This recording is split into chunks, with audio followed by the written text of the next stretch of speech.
Previously on Battle 360, for the third time in nearly 3 months, Enterprise squared off against the Japanese Navy in the climax of the Battle of Guadalcanal. Now, Enterprise is refitted with new weapons, new planes, and gets ready to fight a new kind of warfare. The Big E will deliver a blitzkrieg in the Gilbert Islands in the Central Pacific, and in the dark of night, she will make naval history. USS Enterprise, a fighting city of steel. She is the most revered and decorated ship of World War II. On this 360-degree battlefield, where threats loom on the seas, in the skies, and in the ocean depths, the Enterprise's enemies could be anywhere and everywhere. There's nowhere to run when the battle's all around you. Battle 360, USS Enterprise, the Gray Ghost.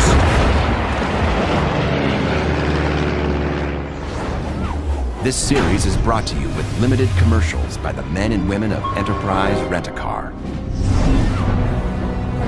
January 29th, 1943. USS Enterprise, cruiser San Diego, and 5 destroyers are headed for an expected showdown with the Imperial fleet near the Coral Sea. By now, the mighty Enterprise has many nicknames.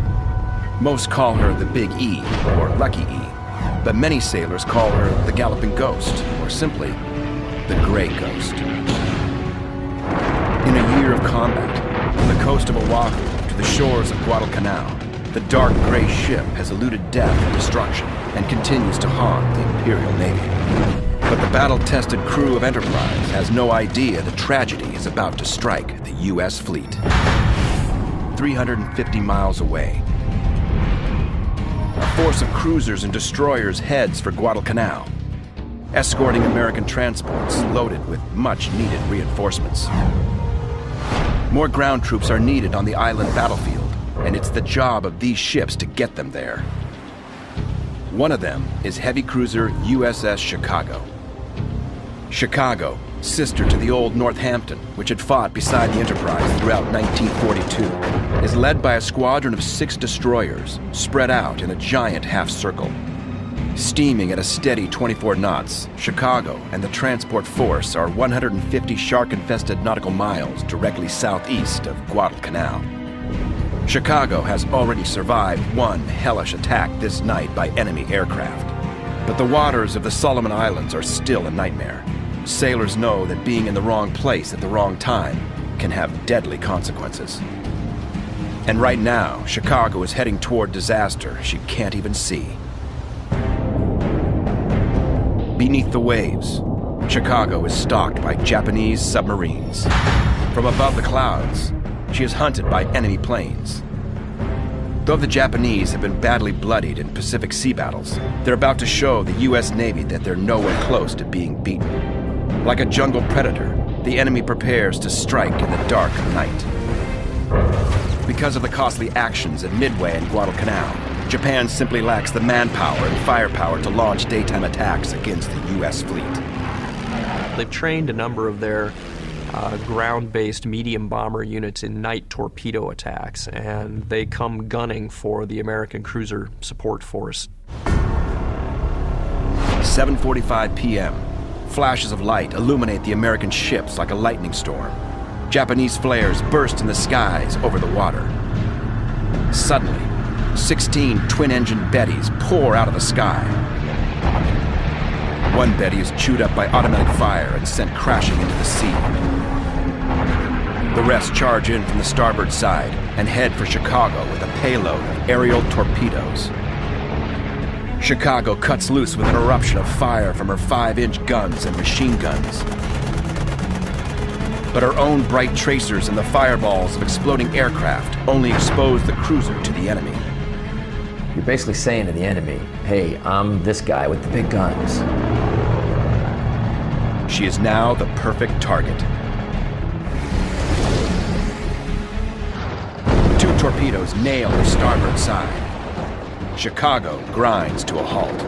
She instantly takes on water and starts to list at the stern. Her situation is desperate. As the wave of Bettys tears off into the silver clouds, sailors aboard Chicago know that their battle is only just beginning.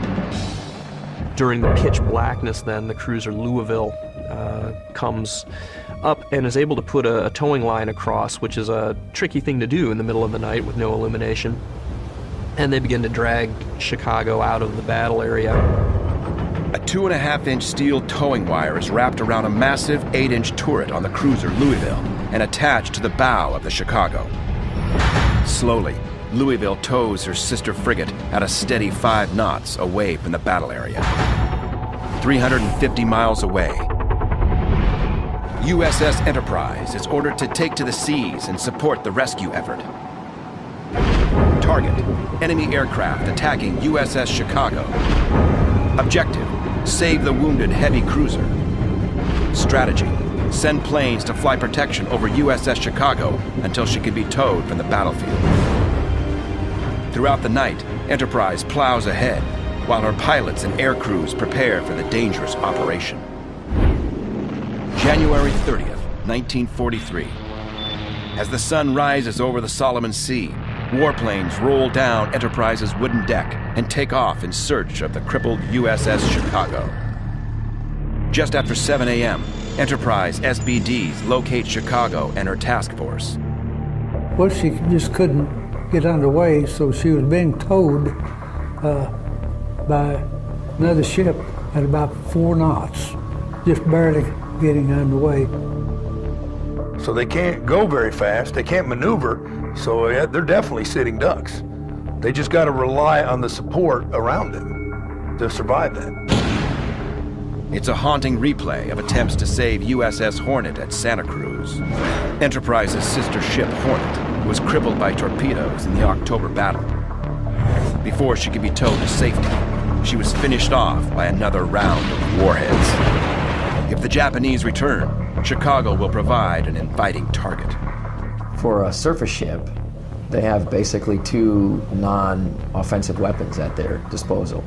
1 is speed, 2 is maneuverability. When you go in, attach a tow line to a disabled ship, and try to pull her to safety, you've just given up speed and you've given up maneuverability. So you've made yourself pretty predictable.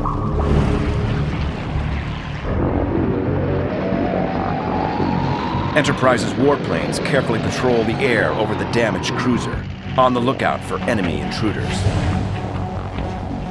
At the same time, the fleet tug Navajo comes alongside Chicago and takes over the task of pulling the heavy ship. Tugs like Navajo are unsung heroes. Named after the native people of the desert Southwest, Navajo is 1,200 tons of workhorse.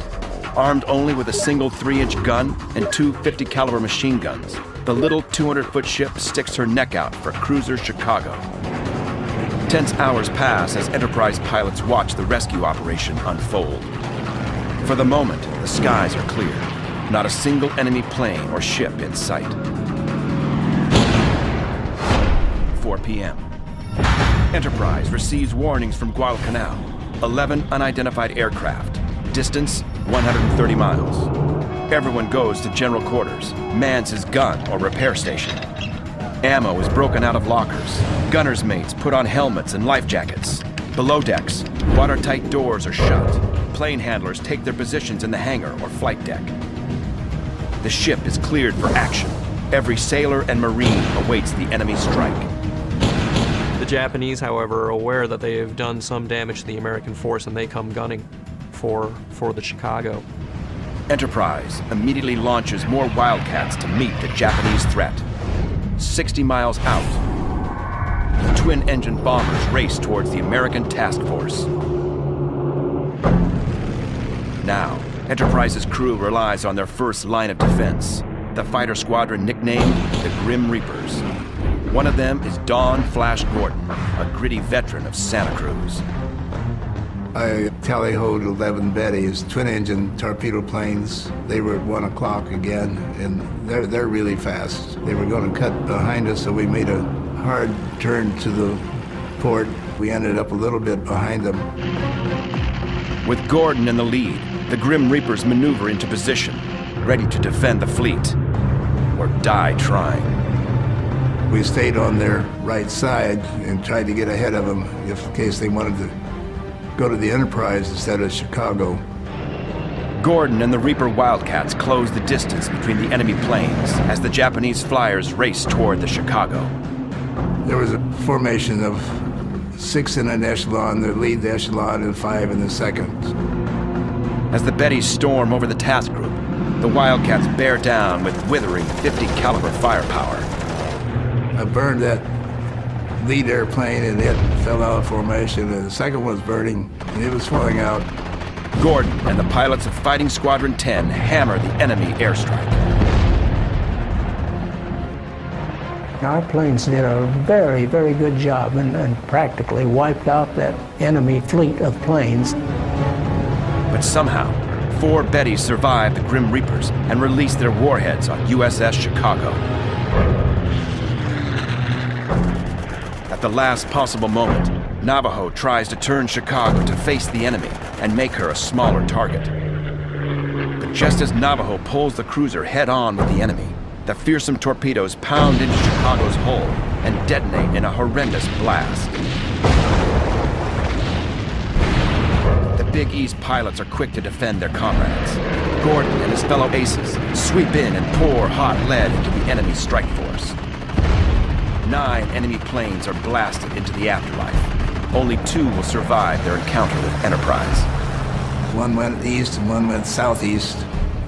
And the nearest one was going east, and I down on the water, and so I got on the water and raised my nose to fire at him. I'm sure I had full throttle on, but I wasn't catching him. But the damage is done. Back on USS Chicago. Her survivors abandon ship and can only stand by and watch the bitter end.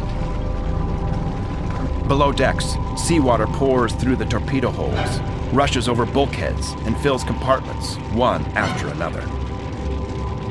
From her lower holds and engine rooms to the storage areas, magazines, and passageways, Chicago is soon completely flooded. As she takes on more weight, she slowly starts to roll to her starboard side. Topside, Chicago has one final honor. As flames from the torpedo blast rage on, the heat reaches the powder supply for the 5-inch guns. On her own, with her battle colors still waving in the breeze, Chicago fires off one ghostly salute to her sailors.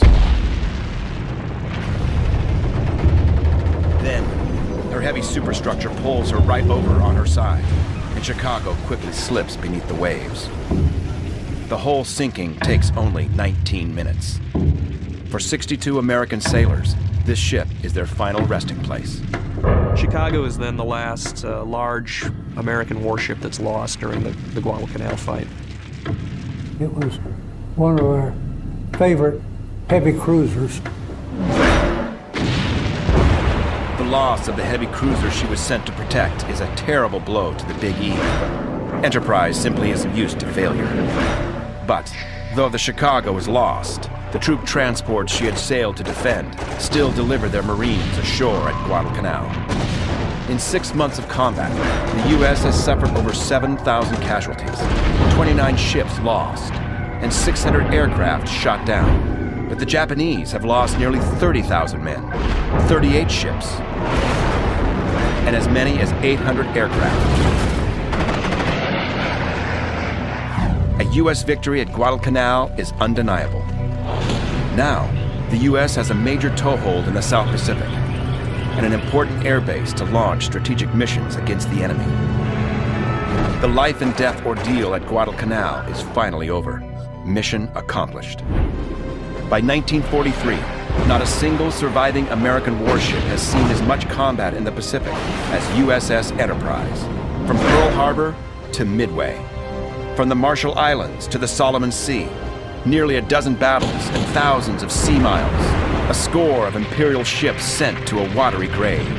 We were on the best ship in the Navy. It was going to take care of whatever needed to be taken care of. There was no question but what we were going to pull out of there with a victory. Enterprise has already seen almost every major naval battle of the war and has beaten the odds. Now she can finally rest. Her crew will get much-deserved R&R at Espiritu Santos. As Enterprise makes her way into the island base, a batch of young officers fresh from midshipman school arrive for assignment. One of them is Oregon native and gunnery officer Ken Peck. Peck and a handful of other officers have just completed a long journey across the Pacific for a rendezvous with Enterprise. It was the first aircraft carrier, I guess, that I ever saw. And boy, we were excited. We could see it from a distance. And it was a beautiful, big old gray ghost. For Peck and hundreds of other sailors, his first glimpse of Enterprise is love at first sight. It's so big, it looks so strong, and the goose pimple just run up and down my back, and they welcomed us aboard and signed us in and told us where we were going to sleep that night. And that's how I came to the Enterprise. To carriers like USS Enterprise, Espiritu Santos offers a safe harbor where ships can be refueled and supplied with ammo and reinforcements. These fleet operating bases gave us a base far enough from action to where they could not be directly threatened by Japanese airplanes, by Japanese ships. And they gave us a place where we could send ships back to refit and resupply. It gave us an area where we could bring in new troops that could then ultimately be deployed into combat. It gave us the lifeline that we needed to the rear echelon areas. For a veteran campaigner, Espiritu offers cold beer, outdoor movies, and needed relief from the rigors of war. When the ship would tie up in Espiritu Santos, we'd go ashore to work on the planes. We'd work on half a day and then we'd knock off and go swimming. For myself, sometimes R&R was a shower and a hot meal. It frees up your mind, clears your head, and it kind of prepares you to go back and continue on the fight. And when you go to shore and you finally get to relax, you get to data dump things, which means that you get to block it out, forget about it, and carry on, and that helps you enormously. For Enterprise veteran Roy Blood from Maine and his buddy Charlie Mason, R&R and Espiritu also offers a bit of adventure. One night, Blood and Mason bum a ride in a Jeep with two pistol-packing Marines. And the Marines are driving along with the headlights, of course, on this dirt road, speeding along. And all of a sudden, they drag to a stop, and wham, wham, they fire their 45s at something. And I thought, God, the Japs are here. Suddenly, the enemy reveals itself. These huge, giant land crabs were coming across the road, migrating, and the Marines were objecting, knocking them off left and right. All too soon, R&R and Espiritu is over. The Big E gets her orders to move out. The extensive battle damage from 1942 call for major repairs. She will make her way to headquarters at Pearl Harbor. Then the Big E will steam for the States, where she's scheduled to undergo a massive overhaul. In May, Enterprise arrives at Pearl for the first time in more than 6 months, and she receives a very important visitor. Admiral Chester Nimitz steps aboard Enterprise. He stands on hollowed ground, a ship that has come to represent the war itself. A floating battlefield. The wooden deck has been the scene of countless acts of heroism and horror. Nimitz is met by nearly 2,000 sailors, airmen, and Marines, who stand at rigid attention. As the crew looks on, he presents Captain Samuel Ginder with the Presidential Unit Citation. The highest honor that could be given to a ship in the American Navy is the Presidential Unit Citation. Enterprise is the first American ship ever to receive this award. Not even famous 19th century sailing frigate USS Constitution can claim such an honor. It's such a big deal because, of course, it is something that is proposed and sponsored by the President of the United States. When the President himself determines that a particular unit or a particular ship is worthy of commendation for a particular action, it is the head man taking time to acknowledge the good work of a particular group of men. It is probably the greatest morale-building moment that the men on the ship see in the early part of the war. When we were awarded the Presidential Unit Citation, Admiral Bull Halsey sent a message to the Enterprise there, something to the effect, "My heart is always with you." And I think that did as much for us as the award of that citation, because we all thought so much of Bull Halsey and his leadership. With her battle honors posted on the hangar deck for her entire crew to see, Enterprise finally heads for the good old USA. Bremerton, Washington, summer 1943. The Big E slips into Puget Sound. It's the first time the mighty carrier has been stateside in years. Now, the decorated ship is in for a massive overhaul to make her even tougher and more deadly. In summer of 1943, the Enterprise went through a repair overhaul. Now, she had been through significant combat and suffered a lot of damage. They looked at this and drew lessons learned from it. Hundreds of yard workers swarm in to trick out the mighty flat top and get her ripped and ready for more combat. Her additions: a protective torpedo blister, more guns, new radar, and a new plane that will literally change the face of war. The Navy realizes that the greatest threat to carriers like Enterprise are enemy air attacks and Japanese torpedoes. They proceed to install a torpedo blister along 3/4 of her length that will give her better protection against any torpedo hits that she suffers. Japanese torpedoes killed her sisters Yorktown and Hornet. The Navy is bound to ensure that Enterprise does not suffer the same fate. The torpedo blister is a steel belt that wraps around the outer edge of the Big E's hull. Between the huge bulge and the ship itself is a part flooded, part air-filled compartment that will absorb the shock of explosion and the sharp fragments of a Japanese warhead. 18 more feet of solid steel and timber are added to her overall length, and her damage control equipment and radar is replaced. But the most important improvement: new 5-inch guns and 36 additional 40mm and 20mm anti-aircraft guns. The guns were the main thing. We had more quad 40s, and I can't remember now how many there were. Those were big cannons, and they were, when they go off, they make a lot of racket. We had better armament. Brand new fire control systems link her 5-inch and 40mm batteries. Defending the carrier isn't easy. Enterprise's firepower must pepper the skies with a barrage of flak to hit Imperial planes. But in order to kill the enemy, accurate shooting is a must. Radar-controlled directors can pinpoint the distance and elevation of incoming aircraft and help ensure a kill. Mark 37 and Mark 51 gun directors are mounted on either side of the Big E's island. These systems will provide vital target data and will guide the fire of Enterprise's heavy weapons. The directors calculate firing orders for the gunners' mates, giving the crews the accurate elevation, range, and velocity of an enemy target. And the radar can detect incoming Japanese aircraft at 45,000 yards. And enemy vessels at 40,000 yards. The Big E will now be able to shred any incoming enemy planes that invade her airspace, day or night. Nothing in the Japanese anti-aircraft arsenal can compare to the firepower of the radar-guided 40mm guns and 5-inch rifles. By the end of World War II, no one else's anti-aircraft defenses come anywhere close to the Americans. American warships are incredibly dangerous to approach by the end of 1943, and that situation only gets grimmer for any Japanese attacker as 1944 and 45 goes on.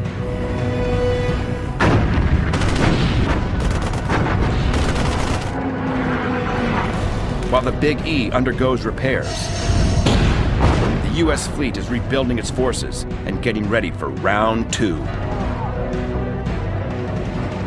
But while Enterprise has been out of the action, American forces are still on the move. On the ground, the fighting continues. Across the Pacific and the world, the Allies are closing in on the enemy. But even as the industrial might of America catches up, the Axis shows no signs of surrender. And for Enterprise, the war is anything but over. As the ship readies for combat, many of the Big E's veteran pilots and gunners won't be making the trip back to the war zone. Yet the vacancies left open by casualties and reassignment mean that some of the Big E's veteran sailors get a new opportunity to earn their stripes and fight in the skies. Serving alongside his shipmates since the dark days after Pearl Harbor, Alvin Kernan of Wyoming has finally achieved his dream of flying from the deck of Enterprise. It's what I always had wanted to do. Besides, there was something known as flight skins or flight pay, which was 50% of your regular pay added on to your regular pay. But it was the status that went with flying. By November, Enterprise is a new and improved killing machine, ready to take the war to her Imperial enemies. As she prepares for battle, Enterprise gets a new skipper to lead the ship back into the fight, Captain Matthias Gardner. Gardner is a no-nonsense commander, a stern, by-the-book authoritarian. In the words of one sailor, tough as nails. And he's hell-bent on unleashing the fury of the Big E on the islands of the Pacific. When we got a new skipper, he said, I have no medals and I have no rivets, but I'm taking you out there to get him. And so he felt it was in good condition to go fight again. Enterprise has her orders, and it's time to get back to the fighting. The Grey Ghost is once again taking to the seas to haunt her old nemesis, the Japanese Empire. When Enterprise steams into Pearl Harbor, the sight of the Big E is an inspiration to every man in port. Now, she joins one of the largest naval fleets ever assembled in history. The fall of 1943, the U.S. Navy is now in a position to begin initiating this long-anticipated drive through the Central Pacific that everyone has known is coming. Only a year before, Enterprise was the only carrier left to fight in the Pacific. Now, she's teamed with an armada. The flagship of her task group, Enterprise sails with light carriers Monterey and USS Belleau Wood, battleships Massachusetts and Indiana, cruiser Baltimore, and 6 destroyer escorts. She's also got her old friend, battleship North Carolina, veteran of the Eastern Solomons. Together, this force can deliver the fury of thousands of explosive shells and a venomous strike of more than 200 warplanes. There was a feeling that we had a lot of power and we're going to use it. Enterprise and the Pacific Fleet is about to set off on one of the longest naval campaigns in world history. It will mark the start of 560 days of war before she can go home. 560 days of pure hell. The Japanese Navy is not prepared for the return of the Grey Ghost. Their fleet is still licking its wounds, attempting to rebuild. Compared to the U.S. Navy's arsenal of new ships, the Imperial fleet is now down to 12 carriers, 9 battleships, and a mere handful of light and heavy cruisers and destroyers. For now, they're on the sidelines. But Admiral Chester Nimitz will not let up. Instead, he'll pound the enemy garrisons with Enterprise bombs and American infantry. Target, the Gilbert Islands. Objective, seize Macon Atoll, the first of a series of enemy strongholds that must be annihilated. Strategy, bombard the island from the sea and air, then invade it with U.S. Army soldiers. The Gilbert Islands become important. They're an important stepping stone in the Central Pacific campaign, Chester Nimitz's campaign, which would ultimately end up with real estate in the Marianas. But to get to the Marianas, you had to step over 3 main island groups. First the Gilberts, then the Marshalls, then the Carolines, before you could get to Guam, Saipan, Tinian, and Rota. November 19th, 1943. Enterprise and her task group are within striking distance of her main target in the Gilberts, Macon Atoll. The invasion will be a 2-pronged assault.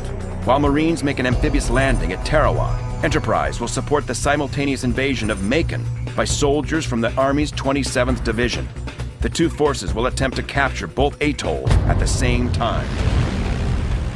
Macon Atoll's main island is Butari Tari, an important seaplane and airbase that is manned by nearly 800 Japanese sailors, Marines, and Korean laborers.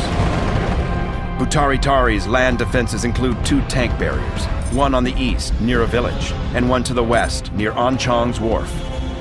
Each barrier is made of logs, barbed wire, concrete pillboxes, and anti-tank guns connected by a series of rifle pits. To the south, along the ocean shore, are 3 80mm coastal guns, 10 machine gun nests, and 85 rifle pits. Along the lagoon to the north, Butari-Tari is defended by 80mm coastal guns, flak guns, and machine guns.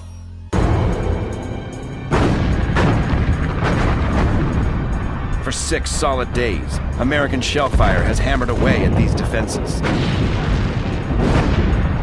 softening them up for an invasion.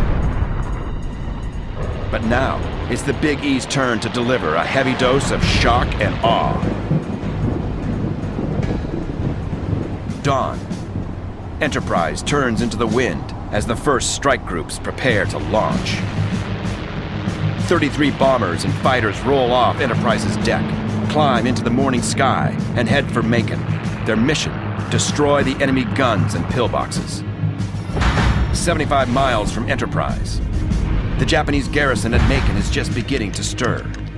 As the sun rises over the atoll, they have no idea of the new force that's about to hit them. As tired troops prepare for another day of bombardment, an awesome new weapon bursts through the sky over the Japanese garrison. It's the new F-6F Hellcat fighter. Since Pearl Harbor, American pilots have struggled against the infamous speed of the Japanese Zero. The enemy fighter plane has ruled the skies of the Pacific for nearly 2 years, outrunning and outgunning the Wildcat. Not anymore. Now, the U.S. introduces a weapon that will change the face of warfare for the entire fleet. The arrival of the F-6F Hellcat is a real watershed in terms of the American capabilities to both bring offensive firepower to the Japanese and also to defend the fleet effectively. During the refit, Enterprise took on a squadron of the new fighter planes. 33 feet long, with a maximum speed of 376 miles per hour to the Wildcat's 320 miles per hour. The F-6F is faster and 5 feet longer than the Wildcat. She's also got more firepower. With a standard armament of 6 50-caliber machine guns, she can deliver 2,400 rounds of fearsome ordnance on the enemy and can launch bombs or unguided rockets. U.S. Navy finally has a fighter plane that is more than a match for the legendary Zero. It's a deadly aircraft when you consider the complement of 50-caliber machine guns on it. It's also rugged and reliable. It's going to change the course of the Pacific War. In command of the new squadron is Butch O'Hare, one of the best fighter jocks in the U.S. Navy. With 3 years of flying and a score of enemy planes under his belt, Missouri native Edward O'Hare has already earned a Medal of Honor by destroying 5 twin-engine bombers in a single day, becoming the first naval ace in World War II. Everybody had just the deepest respect for Butch O'Hare because he was fearless. He was a natural-born leader. He was a hero. There's no other way around it. Now, at Macon Atoll, the Japanese are about to meet Butch O'Hare and the brand new Hellcat fighters of the Big E.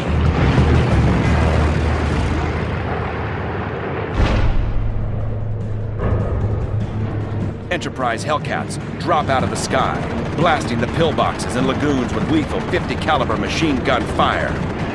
Enemy troops are ripped into pieces, shredded by American firepower before they know what hits them. 9,000 feet above Butari-Tari, the SBDs begin their steep 70-degree dives and drop their payloads of 1,000-pound bombs. Explosions shake the island as fuel and ammo dumps are blown to pieces. Hot shrapnel rains down on the living and the dead. A single Dave float biplane takes off out of the lagoon, just as Enterprise torpedo planes arrive over Butari-Tari.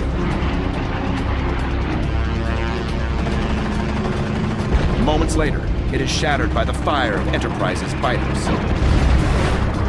The Enterprise TBF Avengers begin dropping 2,000-pound bombs. The heavy ordnance hammers Japanese gun emplacements, bunkers, rifle pits, and tosses human bodies into the air. The 1-2 punch of Hellcat fire and Enterprise bombs has reaped nightmarish results. Day 1 of the battle for Macon is a gruesome success.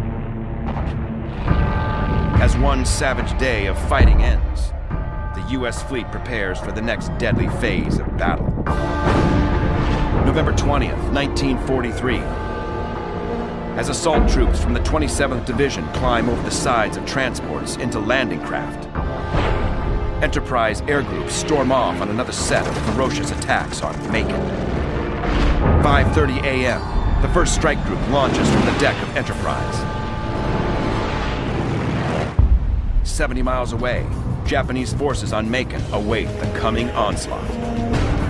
Suddenly, the dark shapes of cruisers, destroyers, and transports appear through the morning haze. There are dozens of them. Enterprise SBDs and torpedo planes begin their descent on the island, ready to parole the enemy defenders to hell. Enterprise warplanes unleash a ferocious series of attacks on the Japanese positions, while the cruisers and destroyers move in for the kill. Now, with more Enterprise bombers screaming through the skies and U.S. warships taking aim, the enemy garrison at Macon is about to get an even closer look at American firepower.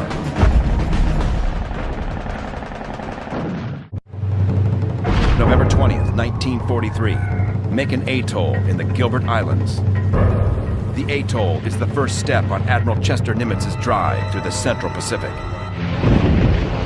Bombers, torpedo planes, and brand new Hellcat fighters roar from the deck of the Grey Ghost to wreak havoc on the enemy base. The long flight deck is a perfect runway, but Enterprise has another method for launching aircraft. 2 hydraulic catapults on the port and starboard sides of the flight deck can launch aircraft in the event of an emergency. Once a plane is attached to the catapult, hydraulic fluid is released into a cylinder, causing a ram to blast through, activating pulleys that throw the warplane forward into the wind.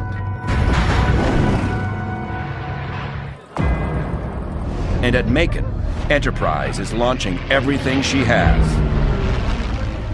75 miles away, as Enterprise planes storm the skies, cruiser USS Baltimore and the American gunships take aim at Macon Atoll. Baltimore and the destroyer escorts open up and pepper the island with explosive naval gunfire. The enemy positions shake from the deadly impact of American shells. Baltimore is the lead ship of her class. Born in the steelworks of Massachusetts in 1942, she's 673 feet of Yankee iron. She is armed with 9 8-inch guns, 5-inch .38s, and an arsenal of automatic weapons. Now, she's breaking them in at Macon Atoll. Baltimore's Mark 12 8-inch turrets are a complex system of hoists that bring the heavy ordnance from the magazine and handling rooms to the breech of the guns. The Mark 12 8-inch 55 caliber gun can launch a shell more than 30,000 yards. Baltimore is within deadly killing range of Macon, and Butari Tari is a target-rich environment. She will fire more than 1,300 rounds at the enemy island on this single day. By 8:30 a.m., U.S. soldiers are hitting the beaches as bombs and shells continue to nail the enemy bunkers and pillboxes further inland. High above the fury on the beaches, a single TBF Avenger from Enterprise keeps a close watch on the unfolding action. The mission of the torpedo plane is to report the bombing activity back to Rear Admiral Kelly Turner, who is running the overall bombardment on board USS Pennsylvania. It's the eyes in the sky for the whole operation. Flying as the gunner in the TBF, Alvin Kernan can clearly see the American troops wading ashore.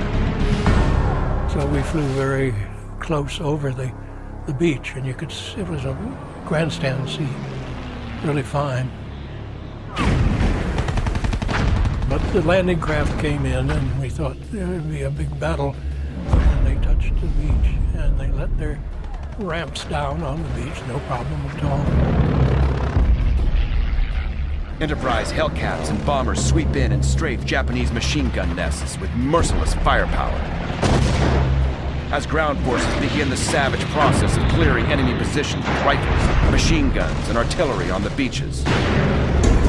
And we bombed it, and the fighter planes strafed it, and the battleships shot the hell out of it, and there were palm trees down all over the place. For the next 4 days, Enterprise pilots and Army riflemen share a working partnership. The Big E's air groups never let up, and each day brings another meal of blood and body parts. As the assault on the maze of pillboxes, bunkers continues. But the Enterprise airstrikes have done their job. The Japanese are unable to mount a strong defense. For those Japanese soldiers to be getting pummeled like they were getting pummeled on that day, I'm sure that they were thinking, you know what, we kind of messed up when we did this Pearl Harbor thing, you know, and I wish we could turn back the clock. I guarantee you that's what the hell they were thinking. Success in the invasion of Macon is a certainty. For the crew aboard Enterprise, this battle seems easy compared to the horrors of Guadalcanal. But all of that is about to change. While Enterprise steams just off the war-ravaged beaches of Macon, hundreds of raw recruits are still getting used to life aboard the Big E. Until now, most of the crewmen aboard Enterprise have been volunteers from before the war. By 1943, a new wave of volunteers and draftees fill the ranks of the Navy. A new breed of citizen sailors and Marines. What you now have in 1943 are a large number of citizen soldiers, Americans that volunteered or were drafted, and they are the ones that are going to carry the fight to the Japanese in the Central Pacific Campaign and then the final assault against the home islands. That summer, as Enterprise prepared to re-enter the war zone, nearly 40% of her crew had been replaced by recruits straight out of sea school. One of them is Marine Jack Maroney of Dallas, Texas. I sure wanted to go on the Enterprise. It had a great aura about it, and of course it had an illustrious history. You want to be a part of it. But not everyone is happy with their new assignments. Marine Lieutenant Richard Hart comes to Enterprise from rural West Virginia.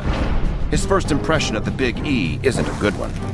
First time I saw the Enterprise, she was in dry dock in Bremerton in Puget Sound. And she was draped in every kind of a hose or pipe or conduit or line you've ever seen in your life. There were welders all over her, and it didn't even look like a boat. It looked like some giant, crazy project that somebody started and never finished.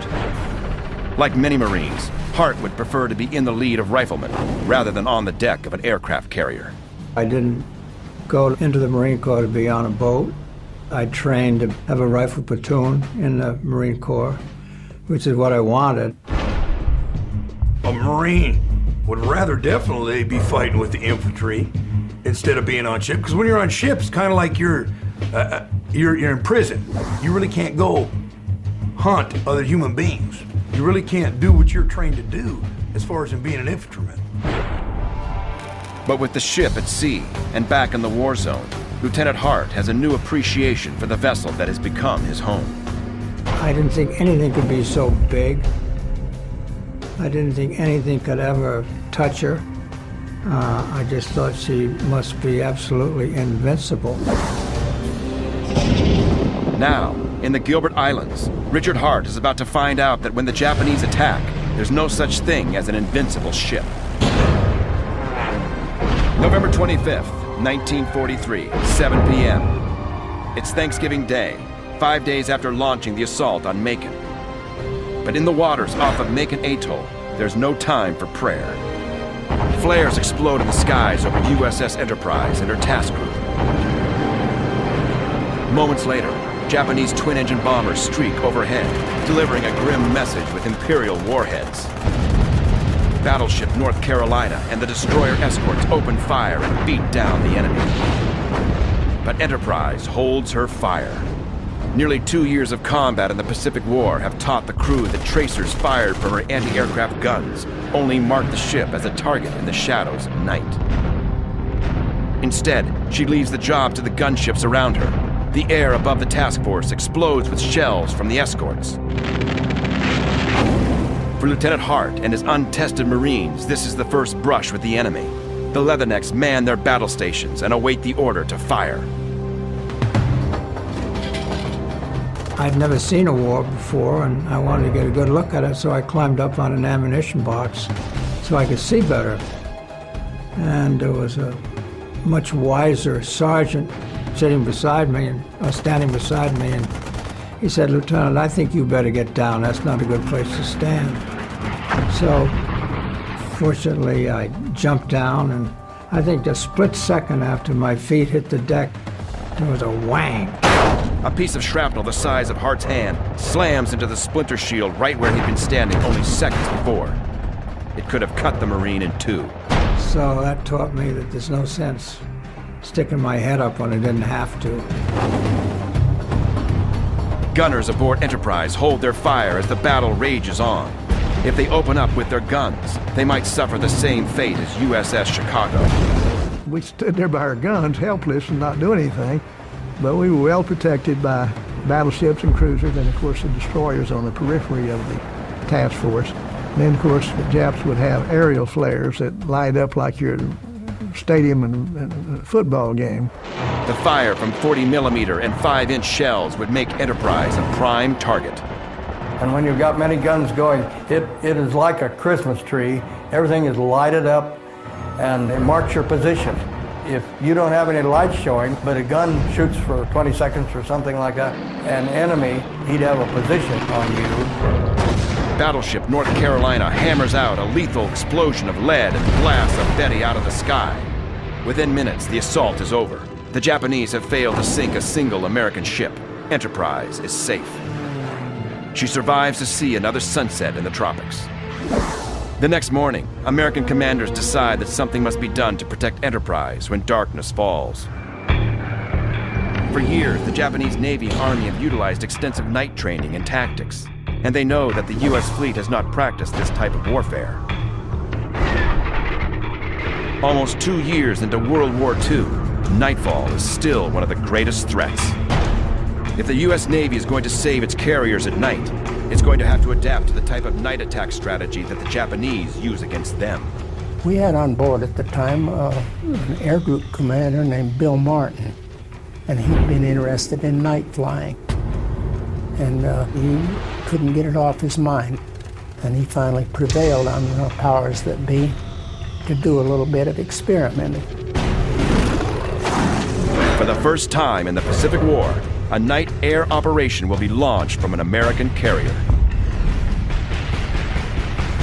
And Medal of Honor ace Butch O'Hare answers the call to lead a group of volunteers on this experimental mission. Somebody like Butch O'Hare that volunteers to launch off a carrier, first of all, at night for the very first time, what does that say about him? That just shows you that he is a true professional. And I guarantee it, he's the kind of guy that volunteered to do it so his buddies wouldn't have to. O'Hare's volunteers are nicknamed the Black Panthers. Their objective, defend Enterprise and her task force from the fierce nighttime attacks that have claimed dozens of ships. Strategy, 3 Hellcat fighters and 1 radar-guided Avenger torpedo plane will attempt to intercept any incoming Japanese night assault. The radar in the Avenger will make the entire operation possible. It will literally be the eyes in the sky. Without it, O'Hare and his fellow fighter pilots would be flying blind. Designed by MIT engineers, the heavy radar set in the TBF will locate the enemy planes and guide O'Hare's fighters into shooting position. Flying in the radar-equipped Avenger is Alvin Kernan. And we were supposed to go up, and between the radar on board the ship and the radar in the torpedo plane, we were supposed to find these intruders, Japanese raiders, and lead the fighter planes to them. I wasn't afraid, I remember that. I always felt that your fear came while you were on the deck. And then when you got in the plane and pulled up the armor plate and locked yourself in, there wasn't any way of getting out. So the fear seemed to go away. As the coming night approaches, the Enterprise airmen prepare for their mission impossible. I watched Butch as he went to his plane that evening of the 26th, and he looked like he had the world on his shoulders. At 6 p.m., the three planes take off in search of enemy aircraft. 7 p.m. Sure enough, the Black Panthers run right into a force of incoming twin-engine Bettys, headed for Enterprise and the American Task Force.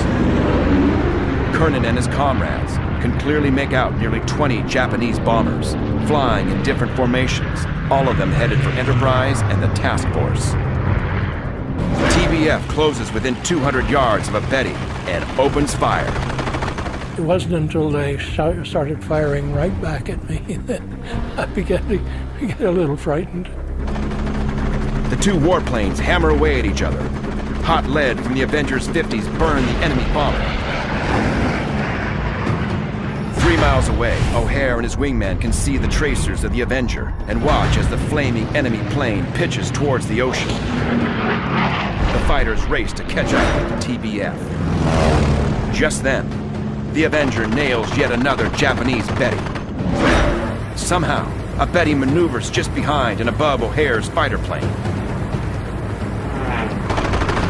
The enemy plane tears into O'Hare's Hellcat with 7.7 millimeter bullets. The famous aviator is caught in a deadly stream of lead. Suddenly, O'Hare's plane rolls away and disappears into the darkness.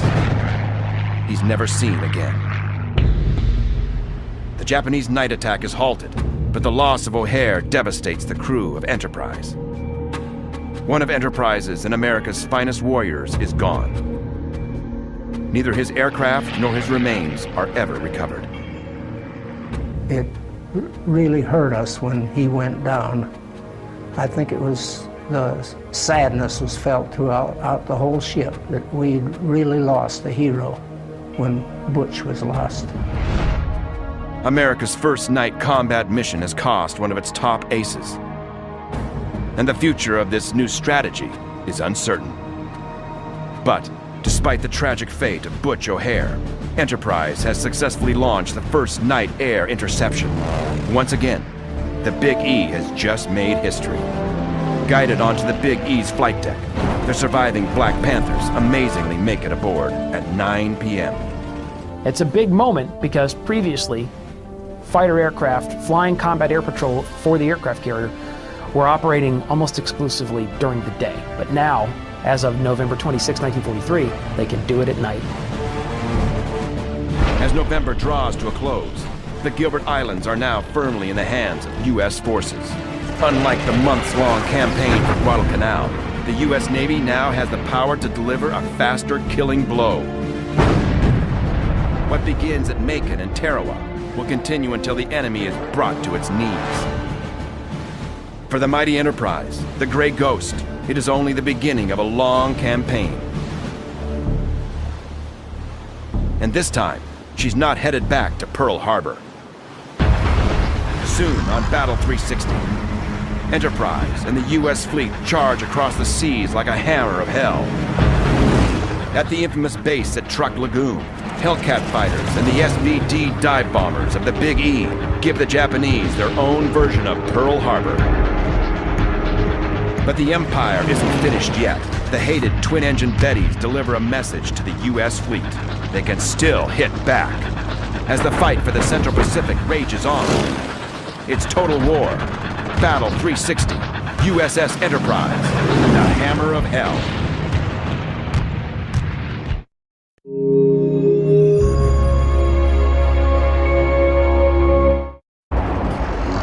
Previously on Battle 360, for the third time in nearly 3 months, Enterprise squared off against the Japanese Navy in the climax of the Battle of Guadalcanal. Now, Enterprise is refitted with new weapons, new planes, and gets ready to fight a new kind of warfare. The Big E will deliver a blitzkrieg in the Gilbert Islands in the Central Pacific, and in the dark of night, she will make naval history. USS Enterprise, a fighting city of steel. She is the most revered and decorated ship of World War II. On this 360-degree battlefield, where threats loom on the seas, in the skies, and in the ocean depths, the Enterprise's enemies could be anywhere and everywhere. There's nowhere to run when the battle's all around you. Battle 360, USS Enterprise, the Gray Ghost.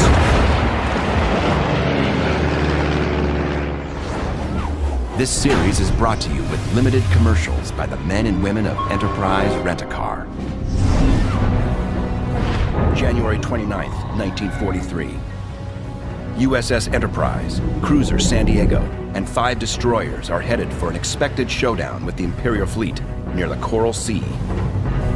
By now, the mighty Enterprise has many nicknames. Most call her the Big E, or Lucky E, but many sailors call her the Galloping Ghost, or simply, the Gray Ghost. In a year of combat, from the coast of Oahu to the shores of Guadalcanal, the dark gray ship has native people of the desert southwest. Navajo is 1,200 tons of workhorse. Armed only with a single 3-inch gun and 2 50-caliber machine guns, the little 200-foot ship sticks her neck out for cruiser Chicago.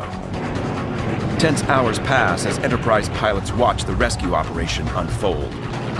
For the moment, the skies are clear. Not a single enemy plane or ship in sight.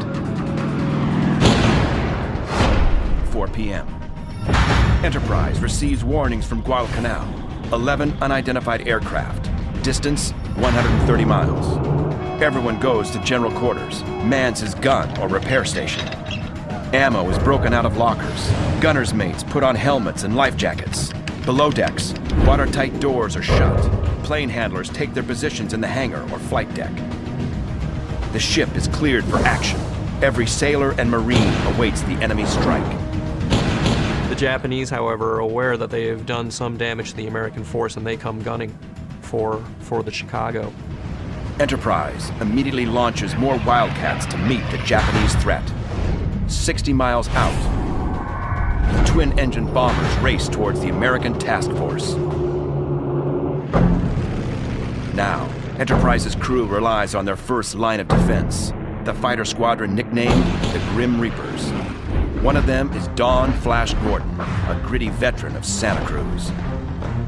I tallyhoed 11 Bettys, twin-engine torpedo planes. They were at 1 o'clock again, and they're really fast. They were going to cut behind us, so we made a hard turn to the port. We ended up a little bit behind them.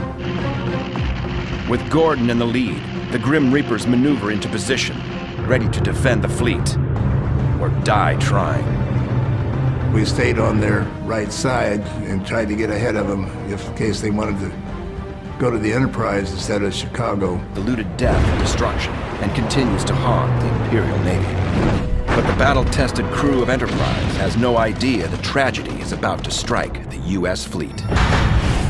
350 miles away, a force of cruisers and destroyers heads for Guadalcanal, escorting American transports loaded with much-needed reinforcements. More ground troops are needed on the island battlefield, and it's the job of these ships to get them there. One of them is heavy cruiser USS Chicago. Chicago, sister to the old Northampton, which had fought beside the Enterprise throughout 1942, is led by a squadron of 6 destroyers spread out in a giant half-circle.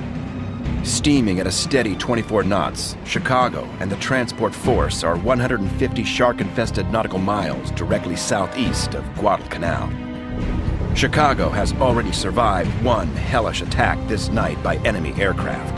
But the waters of the Solomon Islands are still a nightmare. Sailors know that being in the wrong place at the wrong time can have deadly consequences. And right now, Chicago is heading toward disaster she can't even see. Beneath the waves, Chicago is stalked by Japanese submarines. From above the clouds, she is hunted by enemy planes. Though the Japanese have been badly bloodied in Pacific Sea battles, they're about to show the U.S. Navy that they're nowhere close to being beaten. Like a jungle predator, the enemy prepares to strike in the dark of night. Because of the costly actions at Midway and Guadalcanal, Japan simply lacks the manpower and firepower to launch daytime attacks against the U.S. fleet. They've trained a number of their ground-based medium bomber units in night torpedo attacks, and they come gunning for the American cruiser support force. 745 protection over USS Chicago until she can be towed from the battlefield. Throughout the night, Enterprise plows ahead, while her pilots and air crews prepare for the dangerous operation. January 30th, 1943. As the sun rises over the Solomon Sea, warplanes roll down Enterprise's wooden deck and take off in search of the crippled USS Chicago. Just after 7 a.m., Enterprise SBDs locate Chicago and her task force. Well, she just couldn't get underway, so she was being towed by another ship at about 4 knots, just barely getting underway. So they can't go very fast, they can't maneuver, so they're definitely sitting ducks. They just got to rely on the support around them to survive that. It's a haunting replay of attempts to save USS Hornet at Santa Cruz. Enterprise's sister ship, Hornet, was crippled by torpedoes in the October battle.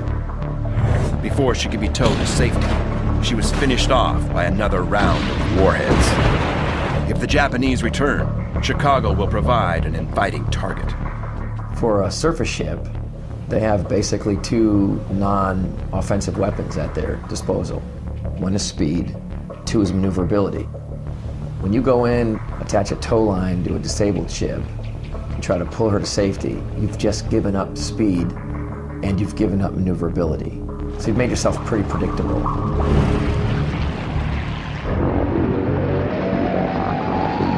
Enterprise's warplanes carefully patrol the air over the damaged cruiser, on the lookout for enemy intruders. At the same time, the fleet tug Navajo comes alongside Chicago and takes over the task of pulling the heavy ship. Tugs like Navajo are unsung heroes, named after the PM. Flashes of light illuminate the American ships like a lightning storm. Japanese flares burst in the skies over the water.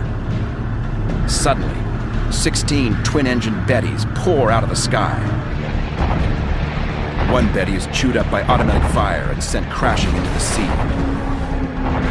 The rest charge in from the starboard side and head for Chicago with a payload of aerial torpedoes. Chicago cuts loose with an eruption of fire from her 5-inch guns and machine guns. But her own bright tracers and the fireballs of exploding aircraft only expose the cruiser to the enemy. You're basically saying to the enemy, hey, I'm this guy with the big guns. She is now the perfect target. 2 torpedoes nail the starboard side. Chicago grinds to a halt. She instantly takes on water and starts to list at the stern. Her situation is desperate. As the wave of Bettys tears off into the silver clouds, sailors aboard Chicago know that their battle is only just beginning. During the pitch blackness then, the cruiser Louisville comes up and is able to put a towing line across, which is a tricky thing to do in the middle of the night with no illumination. And they begin to drag Chicago out of the battle area. A 2.5-inch steel towing wire is wrapped around a massive 8-inch turret on the cruiser Louisville and attached to the bow of the Chicago. Slowly, Louisville tows her sister frigate at a steady 5 knots away from the battle area. 350 miles away, USS Enterprise is ordered to take to the seas and support the rescue effort. Target: enemy aircraft attacking USS Chicago. Objective: save the wounded heavy cruiser. Strategy: send planes to fly